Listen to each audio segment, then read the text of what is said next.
Meet Bubbles. Other than Tarzan's cheetah, he may be the most famous chimpanzee in the world. 25 years ago, he was Michael Jackson's pet.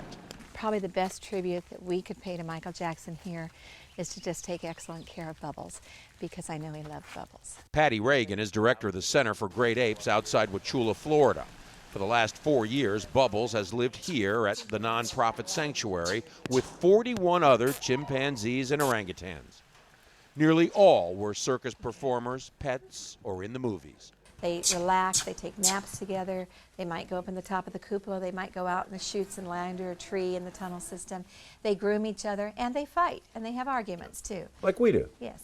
Since Jackson's death, there have been so many stories about what happened to Bubbles, most flat out wrong, says Reagan. She decided to let us visit exclusively with him. Hey, Bubbles. Hey, how's my boy? He was clearly comfortable with our boy? camera in his face. Old habits are hard to break. He likes cucumbers for lunch and, of course, bananas. And he likes making faces. Bubbles was born in Texas in 1983. It's not clear where. At about 8 months old, animal trainer Bob Dunn purchased Bubbles for Jackson. The two became inseparable. They posed for pictures with fans. Here, Bubbles posed with a picture of Michael. They ate together and went on tour together. This YouTube video shows the two during a press conference in Japan.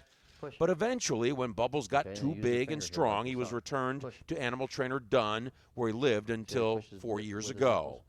That Jackson couldn't keep him is a perfect example, Reagan says, why chimps should never be pets. They get too strong.